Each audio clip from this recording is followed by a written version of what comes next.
আজকে যারা left ideology, বামপন্থার আদর্শ নিয়ে কথা বলে, নিজেদের বামপন্থী বলে দাবি করে, সিপিএমের আইডিওলজিটা কি? কোন আইডিওলজি বা কোন আদর্শের ভিত্তিতে বা বেসিসে আপনার পার্টির কোন আইডিওলজি আপনাকে সুযোগ দেয় বা আপনাকে বলে যে হুমায়ুন কবিরের মতো লোকের সাথে বসে আপনাকে জোট করতে হবে বা ডিল করতে হবে?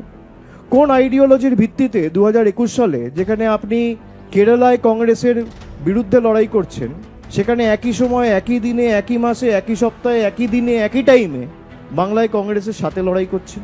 কোন আইডিওলজির বেসিসে? কোন আইডিওলজির বেসিসে আপনারা লক্ষ্মীর ভাণ্ডারের মতো সহায়তাকে ভিক্ষা বলেন?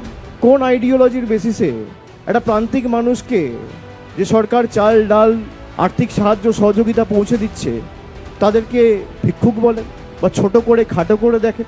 কোন আইডিওলজির বেসিসে? সিপিএমের আইডিওলজি কি? অনেকে জিজ্ঞেস করে তৃণমূলের আইডিওলজি কি? আমাদের আইডিওলজি ওয়েলফেয়ারিজম। একটা প্রান্তিক মানুষকে সহযোগিতা, সাহায্যের হাত বাড়িয়ে দেওয়া, গ্রামের একদম প্রান্তিক এলাকায় যে দাঁড়িয়ে আছে সেও যেন পরিষেবা থেকে বঞ্চিত না হয়। 34 বছর যারা ক্ষমতায় ছিল, ঋণের পরিসংখ্যান ছিল 2,04,000 কোটি টাকা। কাউকে তো ভাতাও দেননি, 2টো মাল্টি সুপার স্পেশালিটি হাসপাতাল করেননি, 4টে বিশ্ববিদ্যালয় করেননি। কোন আইডিওলজির বেসিসে আপনি কম্পিউটার বন্ধ করেন? আইডিওলজিটা কি আমি জানতে চাইছি।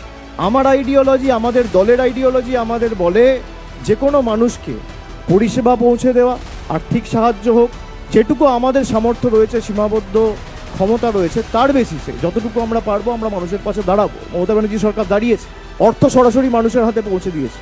আপনাদের গাত্রদাহ কেন, গায়ে জ্বালা কেন?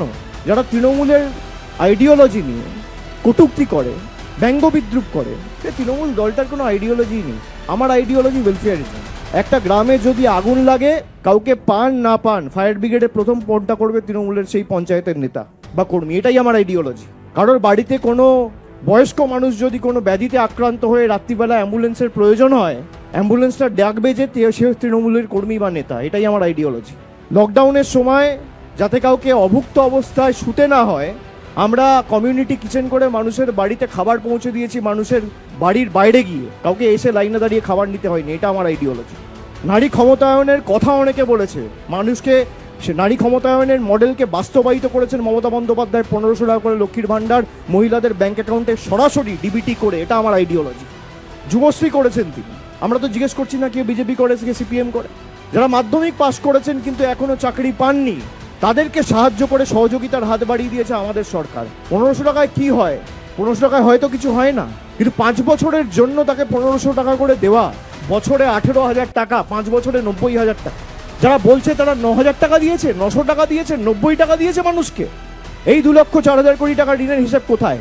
আপনি মমতা বন্দ্যোপাধ্যায় সরকারের আমলে একাধিক উন্নয়নমূলক প্রকল্প, পরিকাঠামোগত উন্নয়ন, রাস্তাঘাট, আলো, জলের প্রকল্প, ইলেকট্রিফিকেশন, গ্রামে গ্রামে বিদ্যুৎ পরিষেবা, এগুলো তো দেখেছেন। সিপিএম আমলে হয়েছে কি?